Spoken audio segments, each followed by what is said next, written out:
Gather around, kids. I'm ready to tell you a story. Once every blood moon, a demon is born on Earth. It's the devil's method of creating chaos and destruction amongst humankind. And on November 4th, 1969, under the bloodiest of blood moons, in the center of a ritual circle, in the darkest alley in Harlem, a new demon seed erected from hell itself. The demonic acolyte that performed the ritual named the creature Sean P. Zesty Ass Combs III. After him and his father, of course. As an adult, he legally changed his name to Sean John Combs.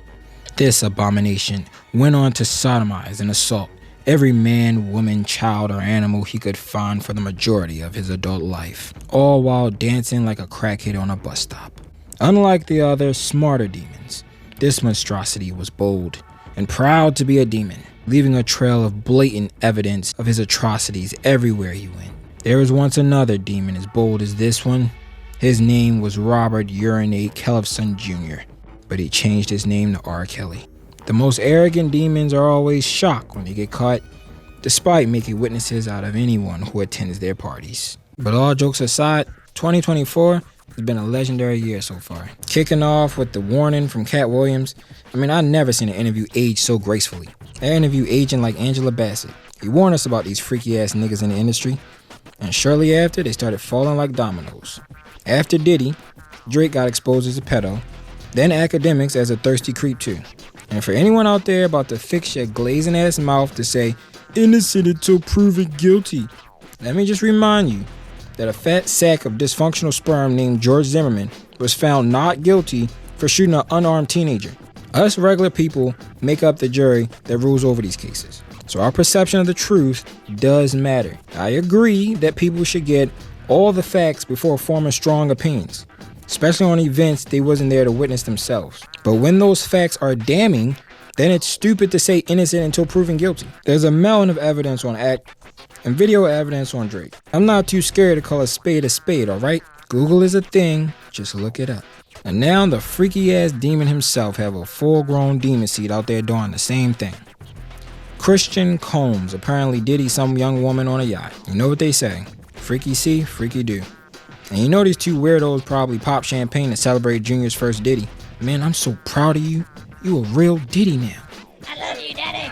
And you know he probably used the same pill as every other industry creep to drug that woman. Deadass is called Bill Cosby. It's more popular than cocaine out there in Hollywood. Shit, old boy gonna make it on the sex offenders list before he even make it on the Hot 100 list. But let's be real, his little weak ass rap career was never gonna take off the ground anyway. Cause ain't nobody trying to hear what this little silver spoon, high school musical built ass nigga got to say about nothing. Trying to follow in your father's footsteps as your whole public image is sorry. L marketing strategy. Y'all remember P Diddy, right? This is him, but not really. Let's keep it a stack. Out of all the mistakes P Diddy made in his life, King Combs have to be the most embarrassing one. I don't care if Jesus took the pen and ghostwrites his entire next album. Even that can't save his career. What is it about the children of rappers that make them think they can have a career too? Honestly, I think it's actually the parents pushing their kids into the limelight.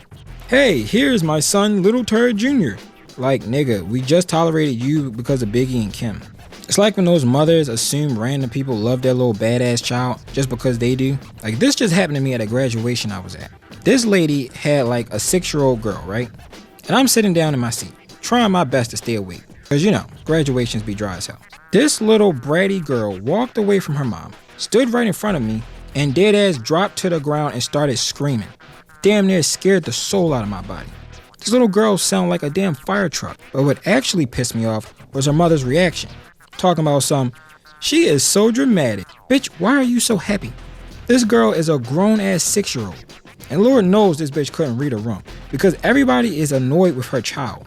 She out here trying to start conversations and shit. Ma'am, you have an issue to rectify. Collect your gremlin from my feet, please. I don't want to have a headache for the rest of the day. But here comes some other woman chiming in, putting words in the kid's mouth, talking about, I don't know these strange people. I hate when people do that. Because who are you to speak for someone else's baby? Only this wasn't a damn baby. If you wanted to know what she think, just ask her. She can talk. But they over there chatting it up. So now at this point, I'm gritting my teeth, trying my best to be a decent human being. But in my head, all I could think, So if she don't shut up and get this brat from in front of me, I'm gonna kick this little bitch across the aisle. My point is, just because you got an infinite supply of patience for a kid, don't mean that I do. And I feel like that's what's happening with this. Diddy, being the delusional guy that he is just forcing this weasel neck bum on the world. The same way he be forcing himself on any living creature with a pulse.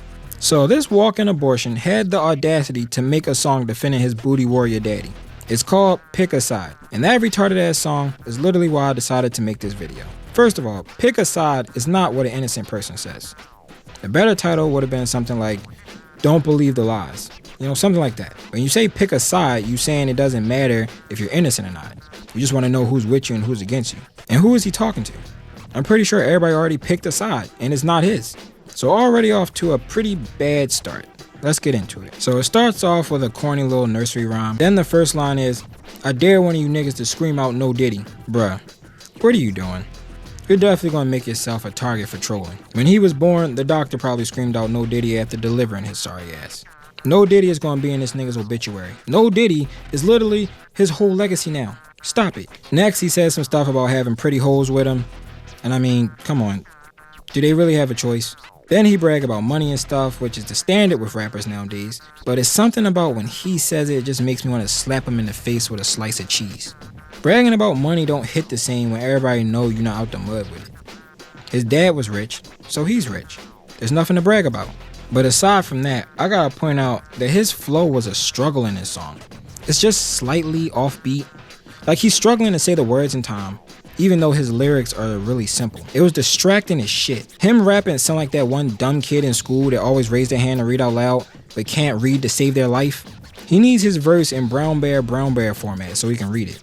They need to put this nigga verse in a pop-up book. Then fast forward a bit further through the song, and he's snitching on his daddy, talking about they bought the neighbor's house and that's the one the feds miss. Like, damn nigga, just wear a wire, why don't you? Also, he refers to Diddy as Pops a bunch throughout this, which is just weird to me, not gonna lie. I just think the whole father-son thing as a rap gimmick is corny as hell. Like, dog, we already know your extra zest on the side booty raping ass daddy. Who are you? And if he was smart, he would make it clear that he's somebody completely different. Like, out of all the niggas with weird ass rap names, he's the one guy who really needed one. It doesn't seem like he made any attempt at all to be his own man. He uses his father's money, connections, and name, and then wonder why no one respects him as a rapper. Honestly, he should have just became a producer and made beats. That would have been the best career path for him. But he chose to be a rapper, so now we got this goofy ass song. But let's continue. And all they had is 50 Cent, who put the city on the map. Is another example of him shamelessly glazing his daddy. And it's just a ridiculous thing to say off the top. They're from New York. You know, the place where rap started, the most famous city in the country. No one had to put fucking New York on the damn map. It was one of the first 5 things on the map. Especially not his pole swinging daddy. I would argue LL Cool J if anyone, and if he was talking about Harlem specifically, then even then I would argue Biz Markie before Diddy. Just another example of insane glaze on Diddy. And now we know why. Because they're both a pair of serial rapists. Father-son freak-off buddies. Man, I can't wait to see the Law & Order episode on these niggas. Later in the song, he says, don't give a fuck about no blogs, cause we really outside. Outside where? On the beach? On an island? On a yacht? This nigga not bringing his scary ass to the front door to get his food. The fuck is he talking about? Ain't nobody ever seen this nigga anywhere where normal people be at. The damn Where's Waldo of New York. Who gassed him up to say that?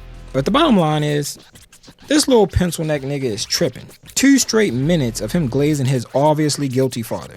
But it's a lot of rapists in the industry, and who do you think will get exposed next? Because my money is either on Rick Ross or Birdman. You know, we can't forget that verse that Ricky Ross dropped, admitting to committing date rape.